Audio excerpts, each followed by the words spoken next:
ପ୍ରହସନ ସାଜିଛି ଦଣ୍ଡମୁକ୍ତ ଅଞ୍ଚଳ। ମୋତେ ଯେତେ ମାଠିବୁ ମାଠ ମୁଁ ସେଇ ଦରପୋଡ଼ା କାଠ ଭିତରେ ଚାଲିଛି ଶିକ୍ଷା ବିଭାଗ, ଯାହାର ଚିତ୍ର ଦେଖିବାକୁ ମିଳିଛି ବାଲେଶ୍ୱର ଜିଲ୍ଲା ବସ୍ତା ବ୍ଲକ କୁଳିଦା ପଞ୍ଚାୟତରେ ପଦିମା ପ୍ରାଥମିକ ବିଦ୍ୟାଳୟରେ। ବିଦ୍ୟାଳୟର ମଧ୍ୟାହ୍ନ ଭୋଜନ ପାଇଁ ଏକ ଜାଳେଣୀ କାଠ ବୋଝେଇ ଅଟୋରୁ ବିଦ୍ୟାଳୟର କୁନି କୁନି ପିଲା କାଠ ବୋହିବା ଘଟଣା ସାମ୍ନାକୁ ଆସିଛି। ଏହି ଘଟଣାକୁ ବିଦ୍ୟାଳୟର ପ୍ରଧାନ ଶିକ୍ଷକ ଅଶ୍ୱିନ କୁମାର ସିଂ ନିଜେ ମଧ୍ୟ ସ୍ୱୀକାର କରିଛନ୍ତି।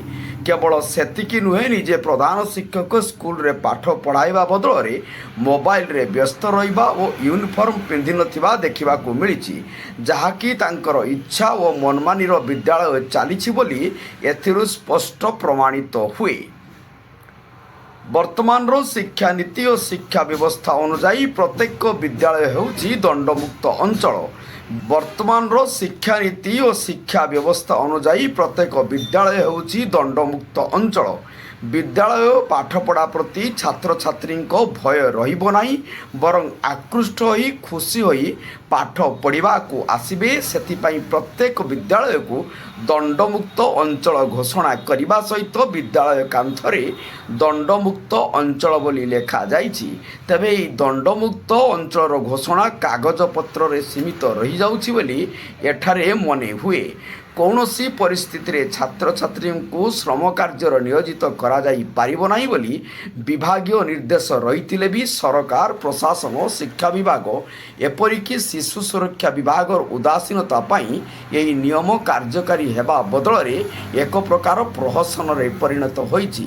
ପଦିମା ପ୍ରାଇମେରୀ ସ୍କୁଲରେ ଗତ 4 ତାରିଖ 3ଟାରୁ 3:30 ଭିତରେ ଯେଉଁ କାଠ ବୁହା ଅଭିଯୋଗ, ପିଲାଙ୍କ ଦ୍ୱାରା କାଠ ବୁହା ଅଭିଯୋଗ ହେଇଥିଲା,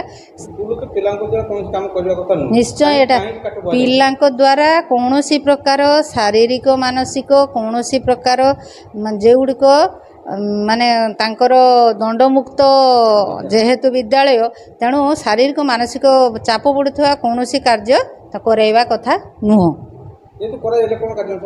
ହଁ, ଯେହେତୁ କରାଯାଇଥିଲା, ମୁଁ ଯେଉଁ ରିପୋର୍ଟ ଏବେ ଆସିକି ଆମେ ଆମ ଗୋଡ଼ିଖାଳ ହାଇସ୍କୁଲର ନରେନ୍ଦ୍ର ନାୟକ ସାର୍ ହେଡ଼ମାଷ୍ଟର ଆଉ ମୋତେ ଆମର ବିଓ ସାର୍ ଗତ 6 ତାରିଖରେ ଚିଠିଟି କରିଥିଲେ ଆମେ 2 ଜଣଙ୍କୁ ଏଠି ଇନକ୍ୱାରି କରିବାକୁ।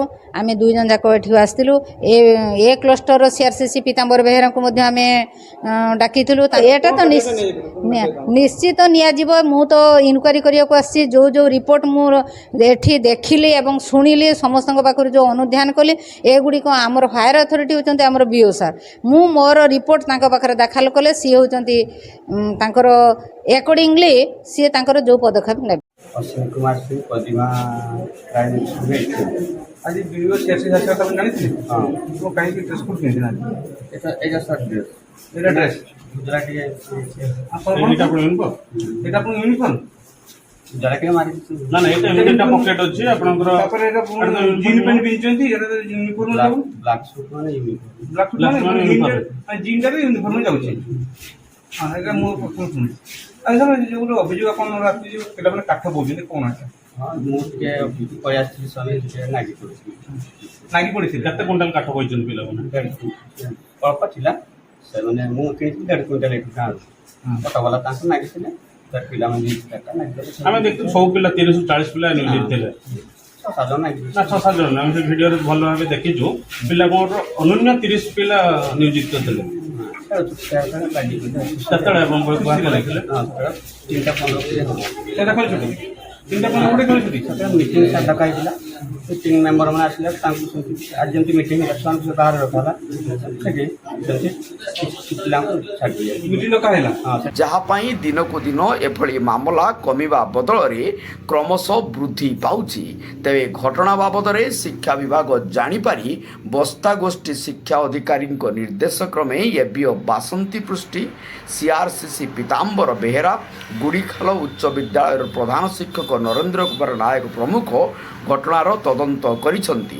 ତେବେ କି ପ୍ରକାର କାର୍ଯ୍ୟାନୁଷ୍ଠାନ ହେଉଛି କିମ୍ବା ଅନ୍ୟ ଘଟଣା ପରି ଏ ଘଟଣା ମଧ୍ୟ ଚାପି ହୋଇଯାଉଛି, ତାହା ଦେଖିବାକୁ ବାକି ରହିଲା। ବସ୍ତାରୁ ଶିରିଷ ମହାନ୍ତିଙ୍କ ରିପୋର୍ଟ, ଜନତା ଏକ୍ସପ୍ରେସ୍।